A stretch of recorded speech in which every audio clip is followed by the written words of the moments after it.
এখন সিপিওর অপশনটা ক্লিন করবো আমরা মাদারবোর্ডের সাইডটা।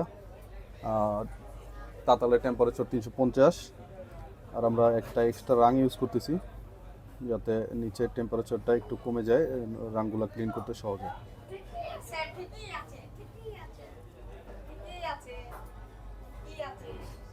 প্রথমে উপরে যে বাড়তি রাংগুলো আছে সেগুলো তুলে নিচ্ছি।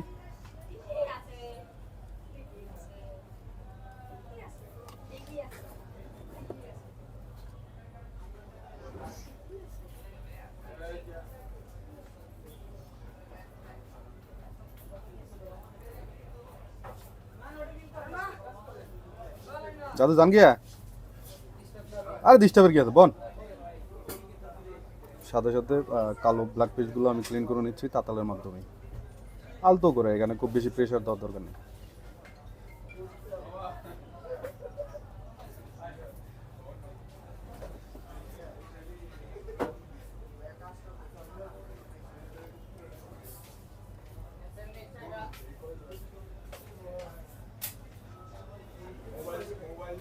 এবং খেয়াল রাখতে হবে সাইডে যাতে টাচ না হয়ে যায়। সাইডে যদি আপনার টাচ হয়ে যায় তাহলে সাইডে যে ক্যাপাসিটার বা রেজিস্টার আছে ওগুলো খুলে কিন্তু পড়ে যাবে।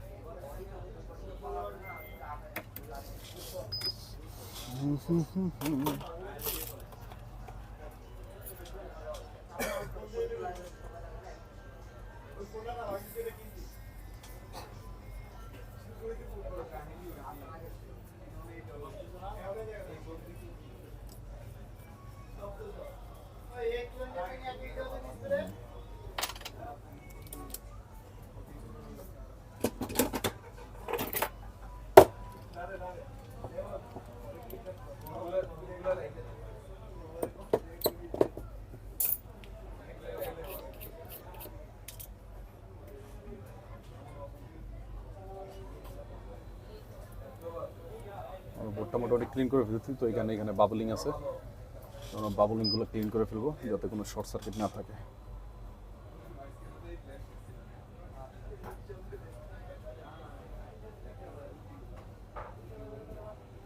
এরপর হচ্ছে ডিসোল্ডার কয়েলের মাধ্যমে এটা ডিসোল্ডারিং করে নিব। বাড়তি যে রাঙের অংশটা আছে, রাঙের অংশটা আমরা তুলে নিব।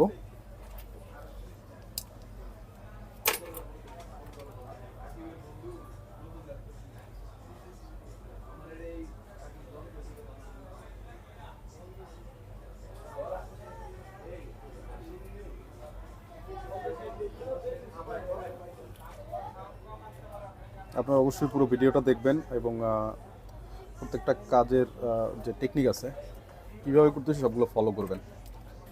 তাইলে দেখবেন যে অনেকেই আছে পোস্ট করে 15 মিনিটে সিপিও ডান, 20 মিনিটে সিপিও ডান, এবং লাইভ দেখায় যে সিপিও রেডি হয়ে গেছে 10 মিনিটে।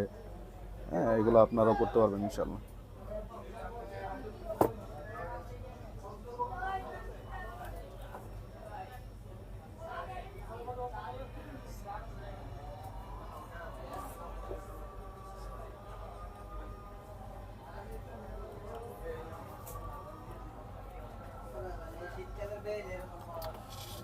পুরোপুরি বোর্ডটা ক্লিন করে নিলাম।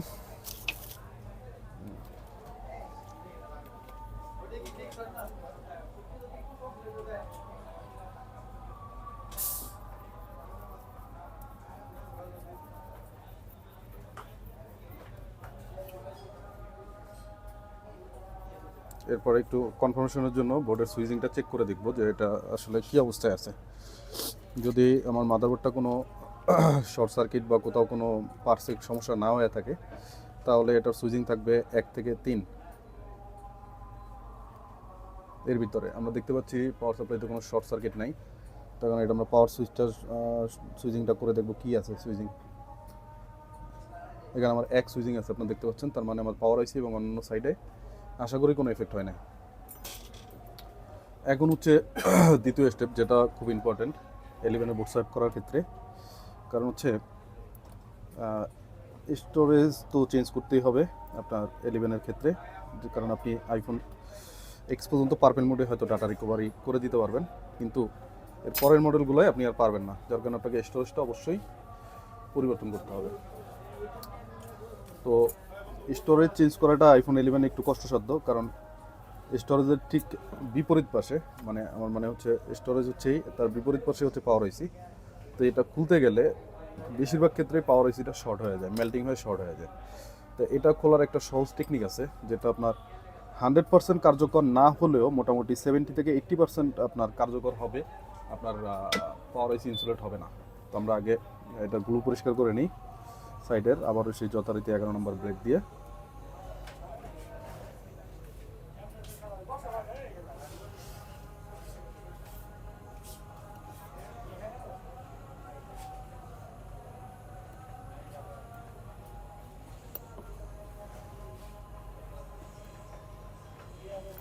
ভিডিওগুলো একটু লম্বা হচ্ছে, তারপরও দিচ্ছি যাতে আপনাদের বুঝতে সহজ হয়। এখন ভিডিও লম্বা হওয়ার কারণে আপনারা আসলে বিরক্ত হয়ে ভিডিও থেকে চলে গেলে কাজ শিখতে পারবেন না। ভিডিওগুলো আসলে খুব গুরুত্ব দিয়ে আপনাদের পুরোপুরি ভিডিওটা দেখতে হবে এবং আমার কথাগুলো শুনতে হবে। কারণ হচ্ছে ভিডিও দেখা প্লাস কথা শোনা, এটা দুইটাই খুব গুরুত্বপূর্ণ। কারণ অনেকেই দেখবেন যে আপনার পোস্ট করে যে সিপিও করে রেডি করে সেট রান করলো, সেটা ভিডিও করলো, কিন্তু আসলে সে কীভাবে কাজ করলো, কী মেথডে কাজ করলো সেটার ব্যাপারে আসলে ডিটেলসে কিছুই বলে না, যার কারণে আপনারাও শিখতে পারেন না।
এখন আমি স্টোরেজটা খুলবো। খোলার জন্য যে ব্লেডটা পুশ করব, ব্লেডটা পুশ করার জায়গার জন্য আমি এখান থেকে একটা ক্যাপাসিটর রিমুভ করে নেব।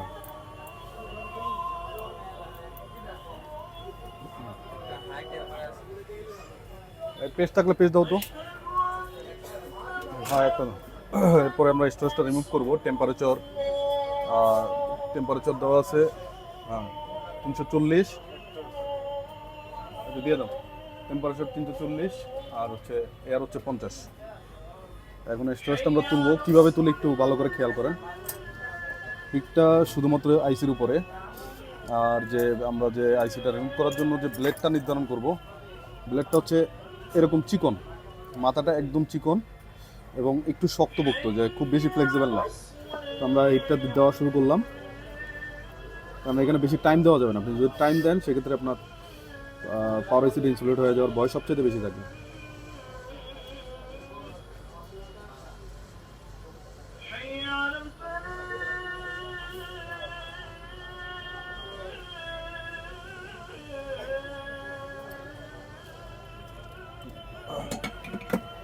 স্টোরেজ তুলে ফেললাম। হ্যাঁ, স্টোরেজ তুলে ফেলার পরে এখন আবার আমরা পাওয়ারটা চেক করে দেখবো যে এখন শর্ট সার্কিট হয়েছে কিনা বা পাওয়ার আইসি মেল্টিং হয়েছে কিনা।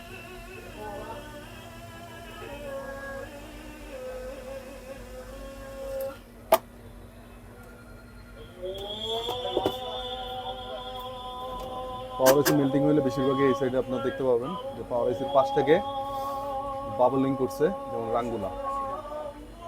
তো এখানে দেখা যাচ্ছে অলরেডি দুই একটা বাবল আছে। তারপর আমরা পাওয়ার সাপ্লাই দিয়ে চেক করে দেখবো যে এটা কি আছে।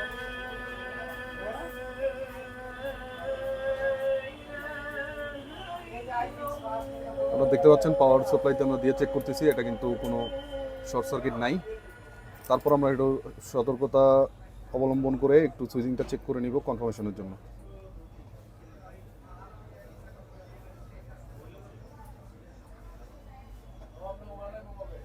আমরা দেখতে পাচ্ছি এখনও সুইচিং কিন্তু এক আছে, তার মানে আমাদের পাওয়ার আইসিটা এখন পর্যন্ত ঠিক আছে, কোনো ধরনের ভিতরে মেল্টিং হয় নাই বা একটা কানেকশনের সাথে আর একটা শর্ট হয় নাই। আমি স্টোরেজটা বল করুন, জিসান বল করো ক্লিন করে। এখন হচ্ছে আমরা সিপিইউটা ক্লিন করে নিব। সিপিইউ ক্লিন করার অনেকগুলো মেথড আছে, তার ভিতরে আমি আজকে একটা মেথড শেয়ার করব এবং পর্যায়ক্রমে আমি আরও মেথড শেয়ার করব।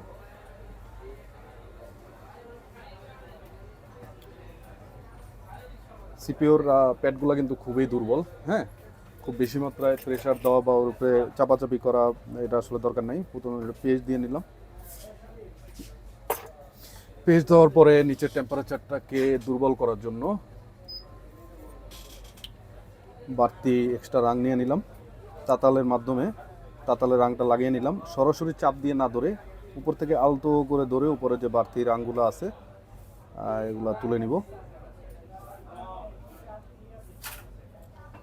এবং অবশ্যই খেয়াল রাখতে হবে যে এই যে ক্রিস্টালগুলো আছে, এই যে ক্রিস্টালগুলোর উপরে যাতে প্রেশার না পড়ে, কারণ এগুলো হচ্ছে এক ধরনের ক্যাপাসিটার। ক্যাপাসিটরের যে বৈশিষ্ট্য সেটা আপনারা অবশ্যই জানেন যে এক পাশে গ্রাউন্ড আর এক পাশে ভোল্টেজ বা পজিটিভ লাইন, হ্যাঁ।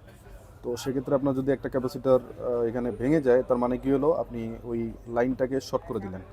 তো সেক্ষেত্রে আপনার সিপিইউ লাগানোর পরে হাই টেম্পার সুইচিং আসবে, বাড়তি সুইচিং আসবে, কিন্তু ফোনটা পাওয়ার অন হবে না। তো সেক্ষেত্রে একটু কেয়ারফুল থাকতে হবে।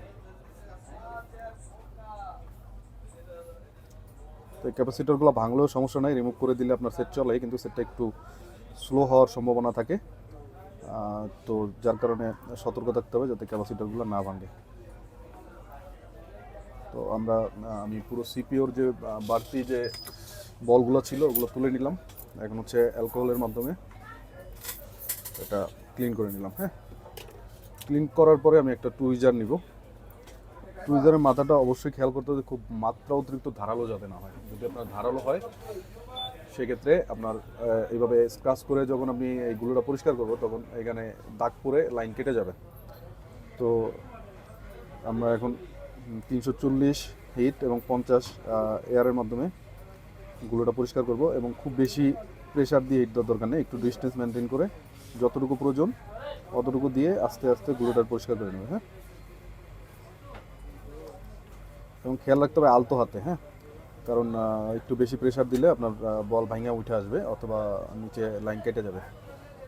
আর একবার লাইন কেটে গেলে এটা রিপেয়ার করা আসলে খুবই কষ্টসাধ্য ব্যাপার, তো এটা করা যাবে না। আর আমার এই ভিডিওগুলো যারা দেখবেন বা দেখতেছেন তাদের কাছে আমার একটা অনুরোধ থাকবে যে আপনারা এখান থেকে কাজ দেখে সরাসরি কাস্টমারের ফোনে এক্সপেরিমেন্ট করতে যাবেন না দয়া করে।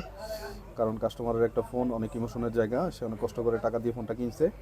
তো ওইটা আপনি ফার্স্ট টাইমে হয়তো আপনার কাজ সাকসেস হবে না, কয়েকবার প্র্যাকটিস করতে হবে। সে প্র্যাকটিসটা অবশ্যই আপনি নষ্ট কোনো বোর্ডের উপরে প্র্যাকটিস করেন, এটাই সবচেয়ে শ্রেয়।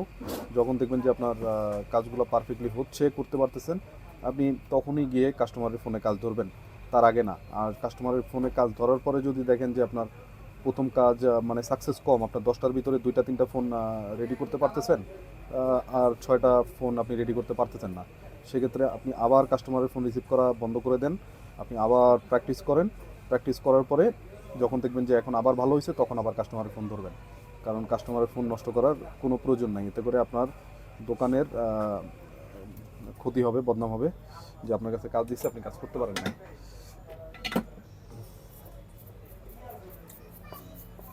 তো আমি এটা আবার একটু ডিসেবল করার জন্য পেজ দিয়ে নিলাম। এরপরে আমি আবার সেই বাড়তি রাং নিলাম, রাং নিয়ে আলতো করে, হ্যাঁ, আলতো হাতে, এটার উপর খুব বেশি প্রেশার দেওয়ার দরকার নেই। আলতো হাতে আমি এটার যে ব্ল্যাক অপশন জায়গাগুলো আছে বা আরও কিছু বাড়তি রাং আছে সেগুলোকে আস্তে আস্তে করে একটা সমান পজিশনে নিয়ে আসবো। এটা অবশ্যই কেয়ারফুলি, কারণ খুব বেশি প্রেশার দিলেই সিপি নষ্ট হয়ে যাবে।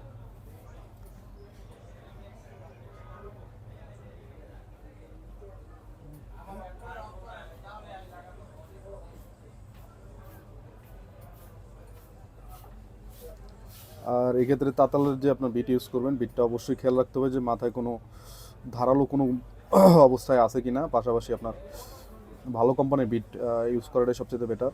আমি রিকমেন্ড করব, আমি যতগুলো কোম্পানির বিট ইউজ করছি তার ভিতরে JBC one of the best. এরপরে যেগুলো আমি ইউজ করছি তার ভিতরে আপনার হচ্ছে আইসন, হ্যাঁ, যে সিএডি কোম্পানির আইসন, এই তাতালের বিটটা অনেক ভালো। তো এখন আমরা ডিসোল্ডার কয়েল নিলাম, কেটে নিলাম।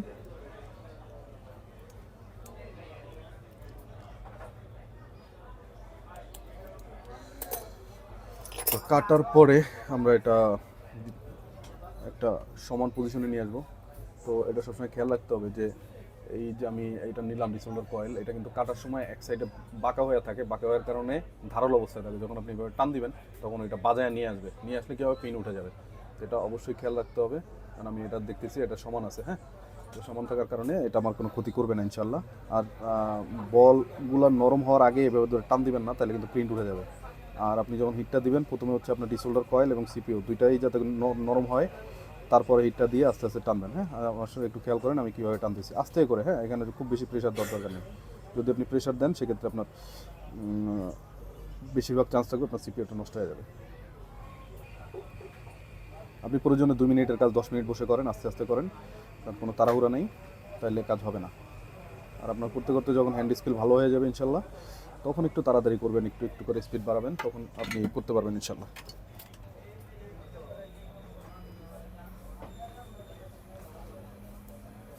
একটা কেচি দাও তো।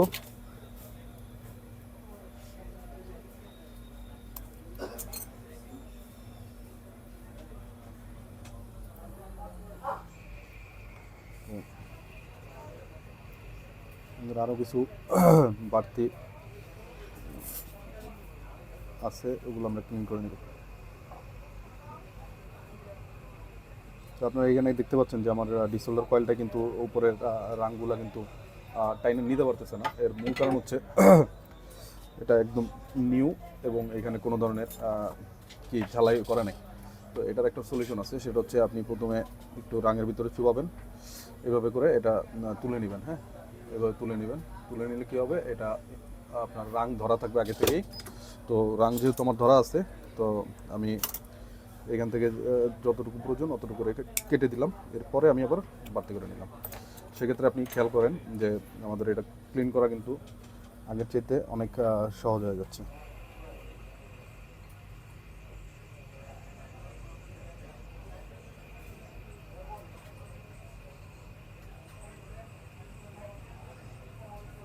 আপনারা দেখতে পাচ্ছেন যে এখন কিন্তু খুব সুন্দরভাবে আমার ডিসোল্ডার কয়েল রাংগুলো কিন্তু অ্যাবজর্ব করতে পারতেছে, আর এর আগে কিন্তু পারতেছিল না।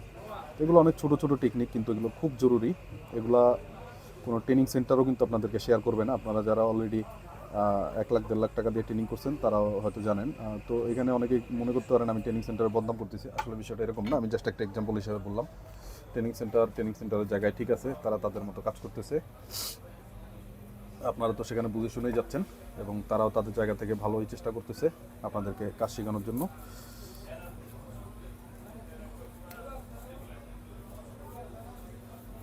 আপনারা দেখতে পাচ্ছেন যে আমার সিপিওটা একদম মানে কি বলবো, মানে চকচক করতেছে বাটারের মতো। হ্যাঁ, এবং এখানে তুলা ইউজ করবেন না। তুলা ইউজ করলে কি হয়, তুলার যে আঁশগুলো আছে, এই আঁশগুলো আপনার এই সাইডে বেজে বল ফাট করে উঠে আইসা পড়বে। তো জন্য আমি রিকমেন্ড করবো এই টাইপের ফোম ইউজ করেন।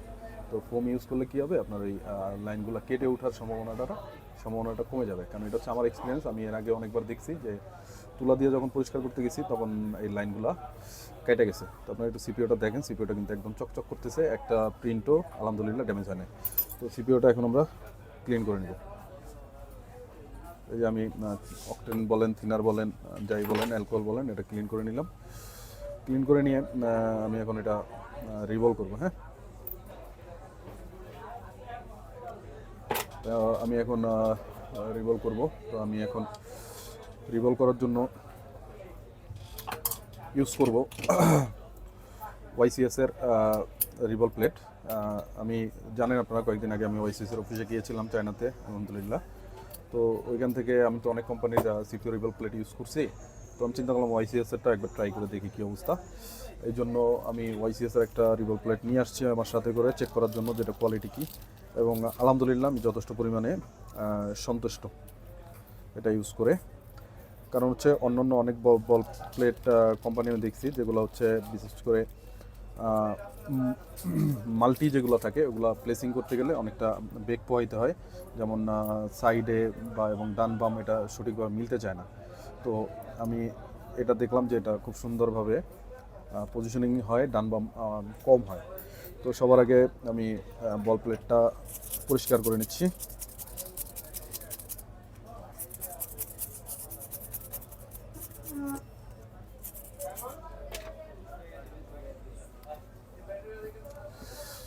আমার বল প্লেটটা পরিষ্কার করা হয়ে গেছে। তো আমি কনফার্মেশনের জন্য একটু চেক করে নিব। দেখতে পাচ্ছি ছোট ছোট দুটো ময়লা আছে, তো আমি ময়লাগুলো একটু পরিষ্কার করে নেব। তো এটা প্লেসিং করব। তো এটা প্লেসিং করার সময় সবসময় খেয়াল রাখতে হবে যে আপনি সরাসরি সঠিক পজিশনে যাতে বসাইতে পারেন, কারণ সরাসরি যদি আপনি সঠিক পজিশনে না বসাইতে পারেন, যদি আপনার একটু ডান বাম হয়ে যায়, তো এখানে যে গ্যাপ আছে গ্যাপে গ্যাপে আপনার এই যে ক্রিস্টাল ক্যাপাসিটারগুলো আছে এগুলো বসবে না। সেক্ষেত্রে হচ্ছে যখন আপনার ম্যাগনেটটা আপনার এই প্লেটটা টেনে নেবে এইভাবে ঠাস করে, তখন আপনার কী হবে, লাইন এই যে ক্যাপাসিটারগুলো কোনাগুলো আছে ভেঙে শর্ট হয়ে যাবে। তো আমরা একদম সুন্দরভাবে পজিশনিং করে বসে আস্তে করে ছেড়ে দেবো। হ্যাঁ, তো এখন আমরা একটু মাইক্রোস্কোপের নিচে চলে যাই, দেখি যে আমার প্লেটটা কতটা পারফেক্টভাবে বসলো। হ্যাঁ, আপনারা দেখতে পাচ্ছেন যে একদম খুব সুন্দরভাবে প্লেটটা বসছে, যার কারণে আমি রিকোয়ারমেন্ট করতেছি ওয়াইসিএসের এই প্লেটটা আপনারা ইউজ করবেন। এটা অবশ্যই কোয়ালিটি অনেক ভালো। তারপর আমরা বল করব। তো আমি বল করে নিচ্ছি। তো বল করার ক্ষেত্রে আমি এখন ইউজ করতেছি ওয়াইসিএসের 199। তো আপনারা অনেকেই আছে 183 এই টাইপের পেস্ট ইউজ করেন। তো আমার রিকোয়ারমেন্ট থাকবে আপনারা মিনিমাম 199 বা 183-র উপরে যে বল পেস্টগুলো আছে এগুলো ইউজ করবেন। সেক্ষেত্রে সিপিও যখন গরম হয় আপনার সিপিওর নিচের যে বলগুলো আছে বলগুলা সহজে গলে একটার সাথে আরেকটা সংযুক্ত হয়ে যাবে না। তো আমরা পেস্ট দিয়ে নিলাম। হ্যাঁ, দিয়ে নেওয়ার পরে আমরা হিট অ্যাপ্লাই করব। তো আমি এখন হিট অ্যাপ্লাই করতেছি। আমি এটা ভালো কেন বললাম, হ্যাঁ, সেটার বৈশিষ্ট্যটা আমি আপনাদেরকে দেখাই। আপনারা দেখেন যে এটা অনেক সময় আছে টুইজার ধরে চেপে ধরে বল করা লাগে। এখন আমি ওয়াইসিএসেরটা কেন ভালো বললাম সেটা একটু দেখাচ্ছি।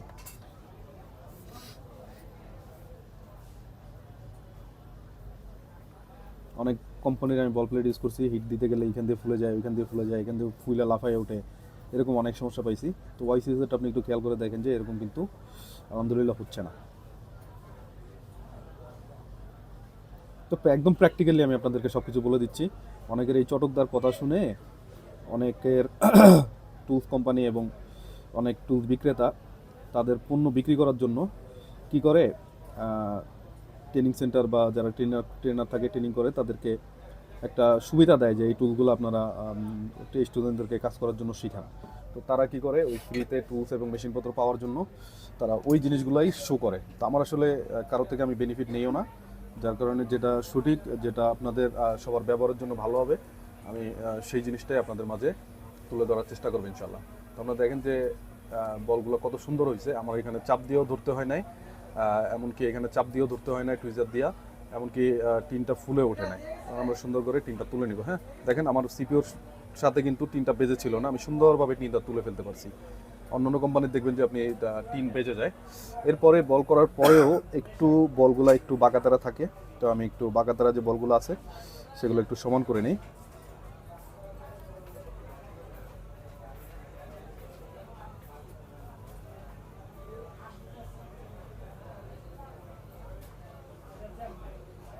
তো আমরা এখানে দেখতে পাচ্ছি যে একটা বল ওইখানে বসে নাই, ওইটা নিচে হয়তো বা ময়লা ছিল, এরকম কিছু একটা হতে পারে। যাই হোক, আমার টিনের সাথে ওই বলটা কিন্তু এখনও লেগে আছে। হ্যাঁ, আপনারা দেখতে পাচ্ছেন যে এই টিনের সাথে কিন্তু বলটা লেগে আছে। এই বলটাকে আমরা ওই পাশে আবার লাগাই দিব। আমার পুরো আইসিটা বল করব না। তো আমরা বলটা তুলে নিলাম। তুলে নেওয়ার পরে যে পজিশনটা ছিল ওইখানে সামান্য পরিমাণে একটু ফ্লক্স দিব, যাতে বলটা ওইখানে রাখলে হিট দেওয়ার সময় নড়ে না যায়। হ্যাঁ, আমি একটু ফ্লক্স দিয়ে নিলাম, দিয়ে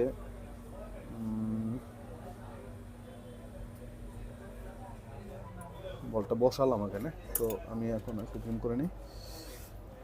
এখন হচ্ছে হিটের মাধ্যমে এই বলটাকে এখানে লাগাবো।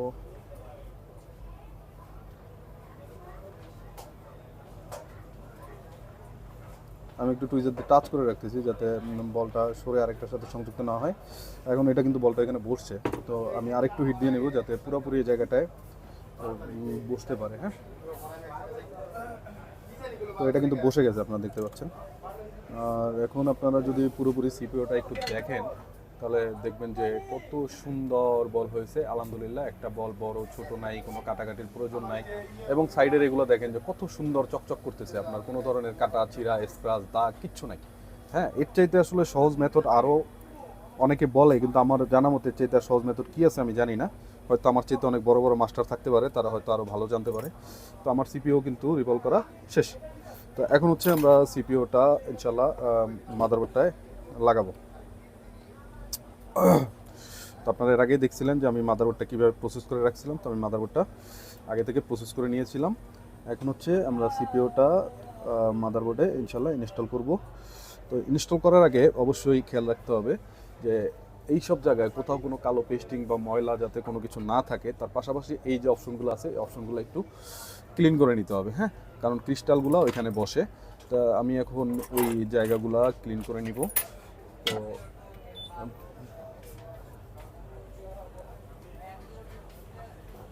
এটা ইউজ করতেছি আমি সার্জিক্যাল ব্লেড 15 নম্বর। এটা ইউজ করা আসলে আমার অভ্যাস হয়ে গেছে, অনেক বছর যাবত এটা ইউজ করি। তো আপনারা ইউজ করার ক্ষেত্রে আগে কয়েকদিন প্র্যাকটিস করে নেবেন, তারপরে ইউজ করবেন, না হলে আপনার লাইন কেটে যাবে বা বোর্ডটা নষ্ট হয়ে যাওয়ার সম্ভাবনা থাকবে। কারণ সার্জিক্যাল ব্লেড আপনারা অবশ্যই জানেন যে এটা প্রচণ্ড পরিমাণে ধারালো হয়ে থাকে। তো আপনার হ্যান্ড স্কিল যদি ভালো না থাকে বা এই ব্লেড ইউজ করার যদি পূর্ব অভিজ্ঞতা না থাকে, তো আমার রিকোয়ারমেন্ট থাকবে আপনি সরাসরি গিয়ে একটা ভালো একটা বোর্ডে এই প্র্যাকটিসটা করবেন না। আপনি অবশ্যই একটা নষ্ট বোর্ডে সর্বপ্রথম এটা হ্যান্ড স্কিল আপডেট করার জন্য ট্রাই করে নেবেন। তো আমি কি করলাম, যে ওই পেস্টগুলো ছিল পেস্টগুলো তুলে নিছি। এখন হচ্ছে আমি বোর্ডটা আবার একটু পুনরায় ক্লিন করে নিব। তো আমার বোর্ডটা সুন্দর করে ক্লিন করে নিব, যে বোর্ডে যাতে কোনো ধরনের ফ্লক্স এবং কালো পেস্ট বা কোনো ময়লা না থাকে। হ্যাঁ, এই যে দেখেন এখানে একটু ময়লা থেকে গেছে। তো এই ময়লাটা যদি আপনি পরিষ্কার না করেন সেক্ষেত্রে কী হবে, ওই জায়গাটায় আইসিটা বসাইলে উঁচু হয়ে থাকবে এবং হয়তো বা দেখা যাচ্ছে এই সাইডের অংশগুলোয় কানেকশনগুলো পাবে না। এই বিষয়টা আসলে খুব সতর্কতার সাথে দেখতে হবে। এইখানে আসলে দুর্বলতার সুযোগ নাই বা আলসেমি করার কোনো সুযোগ নাই। আপনাকে একটু সুন্দর করে যত্ন নিয়ে এটা সিপিউ লাগানোর আগে ক্লিন করে নিতে হবে। তো আমি এটা সুন্দর করে ক্লিন করে নিলাম এবং সাইডে কোনো বাড়তি অংশ আছে কিনা সেগুলো একটু পুনরায় চেক করে নিলাম।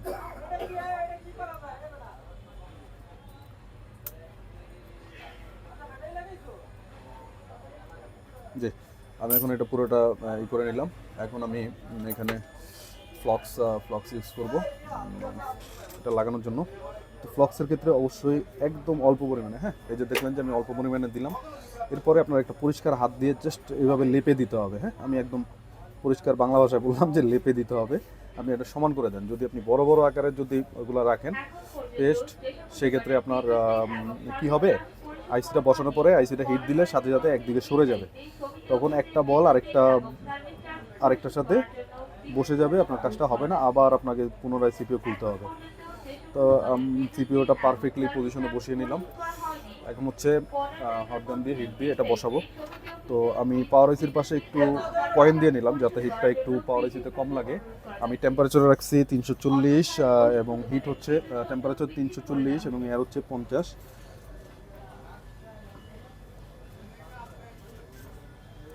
তো আমি আরেকটা কথা সবাইকে বলে নিই, আমি প্রফেশনাল কোনো ভিডিও বা ব্লগার না, ভিডিও করি না। তো আমার এখানে কিছু ভুল ত্রুটি হতে পারে, এটা আপনারা অবশ্যই ক্ষমা সুন্দর দৃষ্টিতে দেখবেন।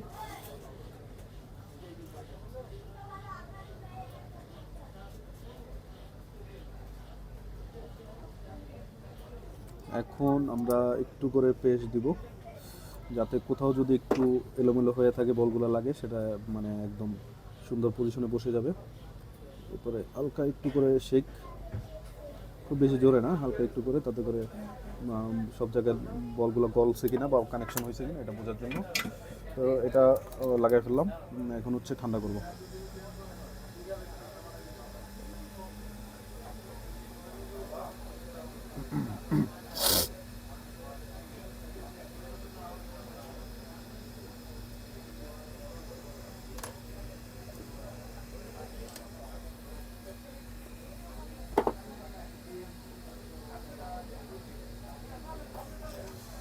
এটা ঠান্ডা হয়ে গেছে। এখন আমরা পাওয়ার সাপ্লাই দিয়ে সুইচিং দিয়ে চেক করবো যে এটা আমাদের এখন সিপিও লাগানোর পরে সুইচিং কি আছে। যদি আমার সিপিও লাগানো এবং বাকি আনুষঙ্গিক মাদারবোর্ডে সব কিছু ঠিক থাকে, সেক্ষেত্রে এটার সুইচিং থাকার কথা 6 থেকে 7। আমি দেখব যে এখন 6 থেকে 7 আছে কিনা।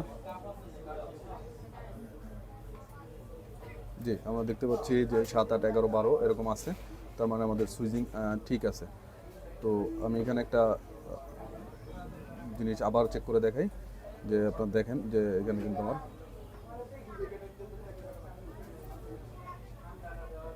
সুইচিং 10 আছে, 9, 10 আছে। আর ফোনটা যখন বোর্ডটা একটু গরম থাকে, সেক্ষেত্রে আপনি পাওয়ার সুইচিং দিলে এম্পিয়ারটা একটু বেশি শো করে। এখন 10 আছে, তার মানে হচ্ছে আমার বোর্ডটা এখন ডিএফইউ মোডে আছে, যেহেতু ন্যানটা আমি রিমুভ করে নিছি, যার কারণে এই ফোনটা এখন ডিএফইউ মোডে আছে। তো আমরা এখন এটা ন্যানটা ইনস্টল করব। আর পাশাপাশি যেহেতু সিপিইউ খোলা হয়েছে, স্টোরেজ খোলা হয়েছে, তো সিপিইউর পাশে এবং পাওয়ার আইসির পাশে দেখবো যে কোথাও কোনো শর্ট সার্কিট থাকার সম্ভাবনা আছে কিনা, যেমন কোনো মেল্টিং হওয়া বল একটার সাথে আরেকটা জয়েন্ট হয়ে আছে কিনা, এই টাইপের কিছু আছে কিনা এটা চেক করে নিব।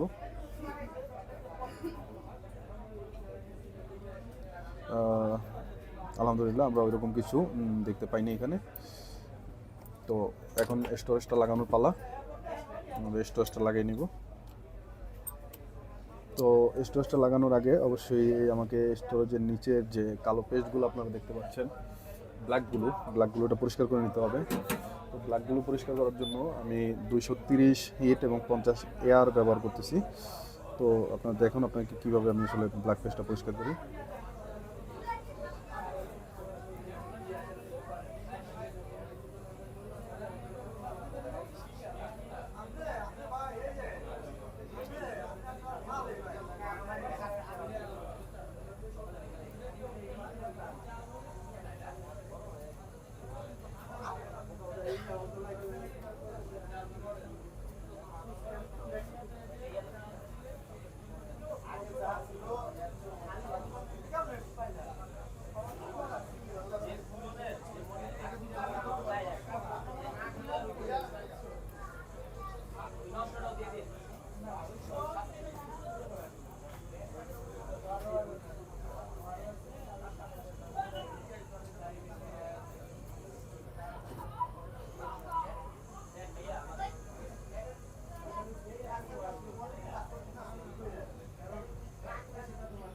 আমি অনেক সময় নিচ্ছি কাজে, যাতে আপনাদের আসলে প্রত্যেকটা বিষয় বুঝতে সহজ হয়, আপনাদের কোনো পয়েন্ট যাতে মিসিং না থেকে যায়। কারণ হচ্ছে কাজের একটা পয়েন্ট মিসিং থাকা মানে হচ্ছে আপনার পুরো কাজটা না হওয়ার সম্ভাবনা থাকে।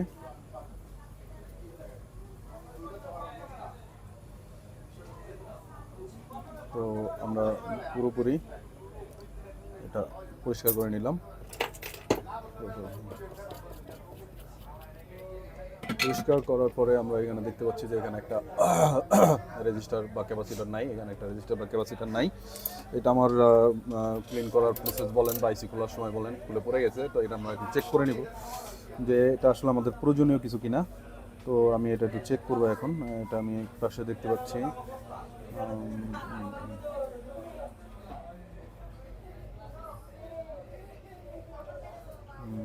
এটা প্রয়োজন আছে, এটা লাগাইতে হবে। প্লাস এটা দেখি এটা এক পাশে গ্রাউন্ড আছে, তার মানে এটা আমার প্রয়োজন নাই। এটা প্রয়োজন আছে, যার কারণে আমি এই রেজিস্টারটা এখানে ইনস্টল করে দিব।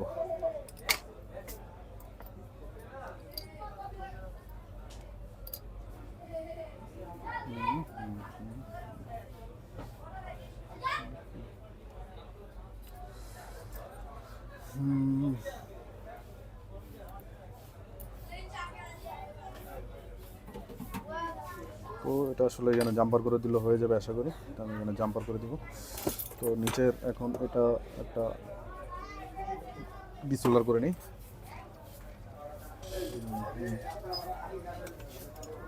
হ্যাঁ ভাই, ভিডিও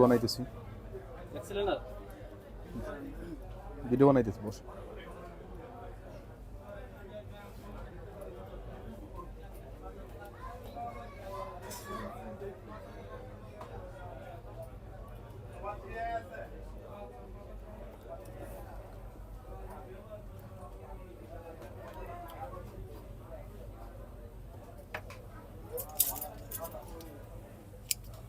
বাইরের বইতে টুল দাও।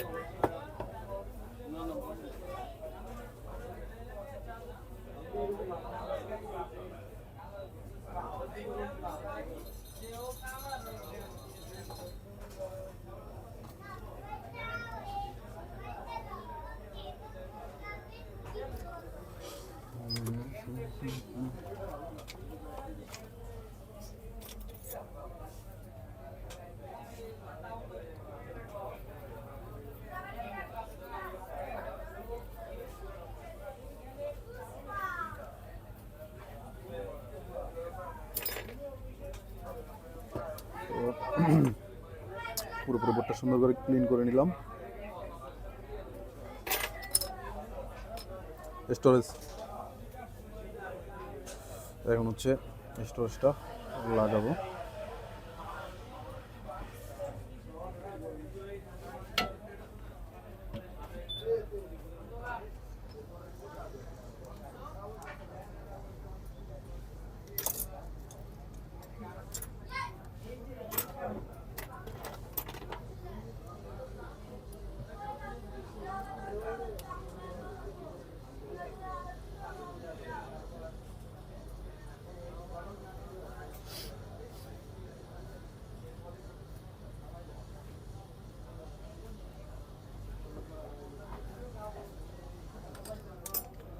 স্টোরেজ লাগানো শেষ।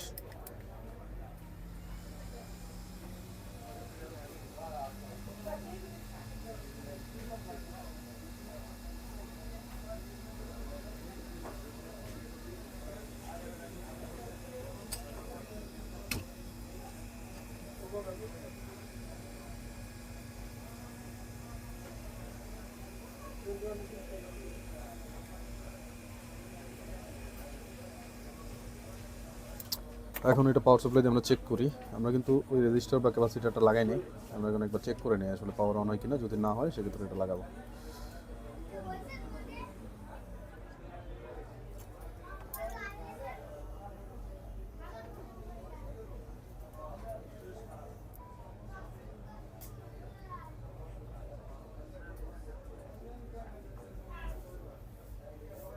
দেখতে পাচ্ছেন যে এটা 9 এবং 10 স্টাক হয়ে আছে, তার মানে হচ্ছে আমাদেরকে ওই রেজিস্টারটা লাগাতে হবে।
তো আমি এটা রেজিস্টারটা না লাগে একটু জাম্পার করে দিলাম।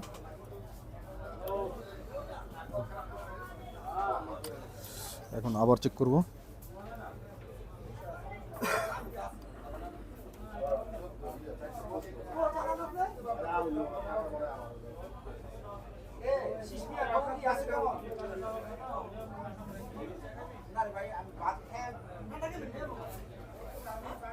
আপনারা কিন্তু ফোন দেখতে পাচ্ছেন যে ফোনটা পাওয়ার অন হয়ে গেছে আলহামদুলিল্লাহ। এটাই হচ্ছে প্রমাণ, এবং এটাই হচ্ছে যারা বলে যে আসলে সিএনসি ছাড়া শিহাব ভাই কাজ করতে পারে না, এটার একটা প্রুফ। তো আপনারা দেখতে পাচ্ছেন যে ফোনটা কিন্তু পুরোপুরি পাওয়ার অন হয়ে গেছে। তো আপনারাও যদি এইভাবে আসলে কাজটা করেন এবং আমার পুরো ভিডিওগুলো যদি এইভাবে ফলো করেন, তো আপনারা প্রত্যেকটা কাজ এইভাবে করতে পারবেন ইনশাল্লাহ। সবাই ভালো থাকবেন, আমার জন্য দোয়া করবেন। আসসালামু আলাইকুম।